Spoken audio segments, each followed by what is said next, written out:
Good afternoon, everybody. Anthony Aniano here from RotoBaller Radio and RotoBaller.com with your Week 4 sleeper and value plays for your 2023 fantasy football season. Don't forget, everybody, head over to RotoBaller.com right now. Sign up for our premium package.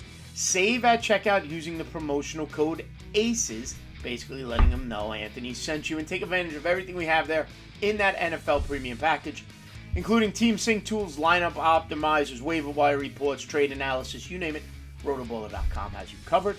Like and subscribe right here to the RotoBaller YouTube channel and download the RotoBaller app. It's free. 6 sports right there in the palm of your hand. Season-long or DFS premium or regular subscriptions as well right there on the RotoBaller app. All right, everybody.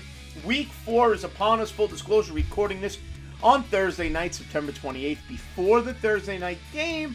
However, after editing and stuff, it will be published on YouTube on Saturday. So keeping the Thursday night players out of it, the Detroit and the Green Bay Packer players out of it. But we'll look at the Sunday matchups, the Monday night game as well, and find you some sleepers and value plays. Whether for your season-long league, maybe somebody who's on the bench, get them in the lineup, or some DFS options as well.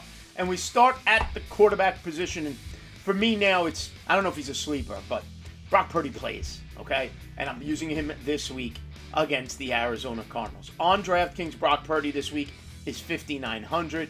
He's averaging 18.6 fantasy points per game in a DK scoring format.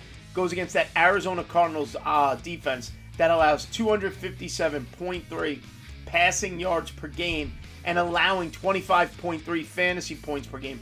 Top 10 in most fantasy points allowed to quarterbacks. They've already allowed 4 passing touchdowns in 3 games to opposing QBs, obviously. And, I know Arizona pulled off the upset last week against Dallas. I don't expect them doing it again. Now, the only concern with Brock Purdy is the wide receiver position's a little beat up, right? Deebo Samuel dealing with some ribs. Brandon Ayuk dealing with the clavicle shoulder situation.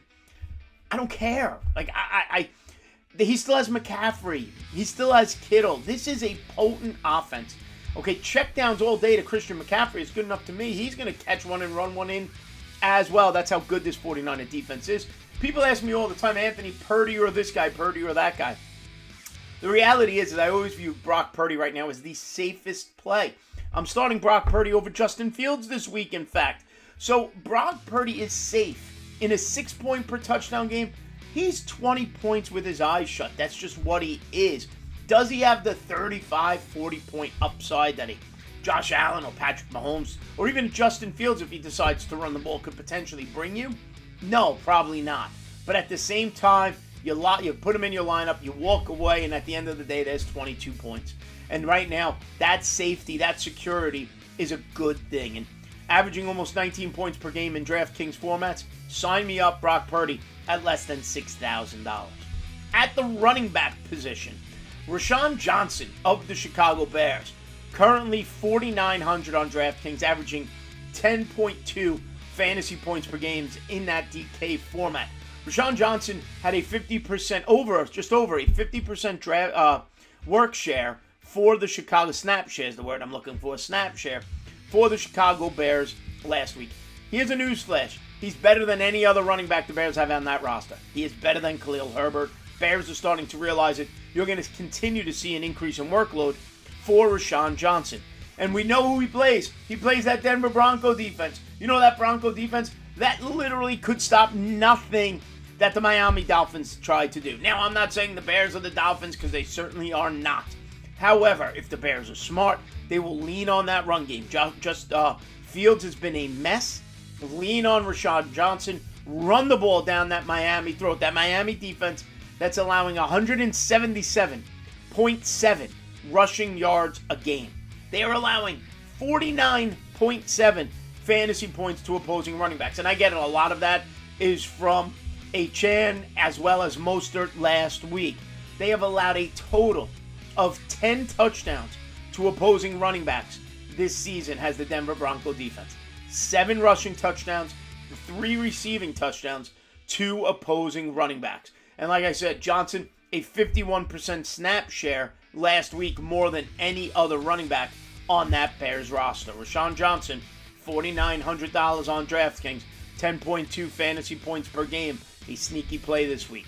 Up second, Dameon Pierce of the Houston Texans. Now, people have faded Pierce, myself included, where I had him as a wide receiver, a running back 2. Then he became a flex option for me in spots, and he's even lost that. I had him on the bench last week for Tank Dell in the FSGA Central League. I didn't even utilize him. I mean, he did score a touchdown, so good for Dameon Pierce. Tank Dell still had the better game. Dameon Pierce is averaging 9 points a game and is going for 5,100 on DraftKings. However, this week, let's get him back in some lineups against the Pittsburgh Steelers defense. Steelers allow 151.7 rushing yards per game. Can run the ball down the Steelers' throat.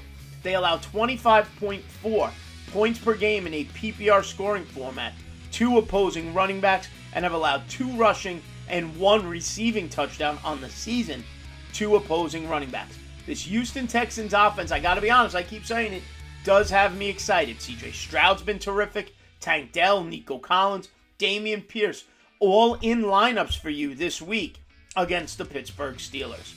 At the wide receiver position, now, I don't know if these guys are sleepers. I don't know but I will say they are value. Price tag on DraftKings gets these wide receivers in your lineups, and the first one is Adam Thielen. Okay, I was shocked scrolling through the DK price tags that Adam Thielen is sitting at only $4,500 on DraftKings. Now, some of you may say, Anthony, everybody knows what Thielen's doing. We don't need him. He's not a sleeper. Fair. I agree. However, just a couple of days ago, he was less than 50% rostered on Yahoo. That has gone up, and DK still has him grossly undervalued at $4,500. $4,500 for a player averaging 19.4 points per game in a DraftKings format. Going against his old team, Minnesota, revenge game, going against the Vikings that allow 273.3 passing yards per game. That's allowed 52 fantasy points per game to opposing wide receivers. Minnesota's secondary is stopping no one. They've already allowed, in 3 games, 5 touchdowns to opposing wide receivers. Adam Thielen in a revenge game. Get excited about that with the Carolina Panthers this week against the Minnesota Vikings. Bryce Young should be back for Carolina. My other wide receiver, and I mentioned him earlier, and I can't believe he's here again. Another, not a sleeper. We've been talking about him, but still undervalued on DraftKings. Tank Dell, the rookie from the Houston Texans, coming off a 145-yard game with a touchdown, looking like a CJ Stroud favorite, yet on DraftKings is only $4,600, averaging 18.4 fantasy points per game. Pittsburgh allows just under 260 passing yards a game, 46.2 points per game in a PPR format to opposing wide receivers with 4 touchdowns in 3 games. I love this Houston offense this week against the Pittsburgh Steelers. CJ Stroud's in play, Nico Collins, Tank Dell, Dameon Pierce all in play. That Steelers defense hasn't proven that they can stop anybody. And finally, at the tight end position, look to the Los Angeles Chargers against the Las Vegas Raiders. Now, I want to say Gerald Everett. Gerald Everett missed practice on Wednesday due to illness. So I'm going to keep this a little vague and say play the Chargers tight end. If Gerald Everett is active, he's the player I want in my lineups. He's $3,600 on DraftKings. He's averaging 7 fantasy points per game. The Raiders are the second worst team in defending opposing tight ends this season. 15.4 PPR points allowed to opposing tight ends with 2 touchdowns allowed to the position. Now, if somehow Gerald Everett is so sick that he's unable to go on Sunday, pivot to Donald Parham, who had 2 touchdowns last week. It was really his only 2 targets of the game, though. Not enough volume going Parham's way. Parham is $2,800 on DraftKings and averaging 9.1 points per game. My favorite sleeper of the week, and let's see if it comes true, was Luke Musgrave, but he's playing Thursday night against the Lions. Lions can't defend anybody at the tight end. So when this comes out on Saturday, hopefully I'm right about Musgrave. But pivoting away from that, looking at a Sunday matchup, Gerald Everett, if he's out, Donald Parham is the play for me as a sleeper value play tight end against that Raiders defense. All right, everybody, give me a follow on Twitter at @Aniano Fantasy, and we will see you next time right here on RotoBaller Radio.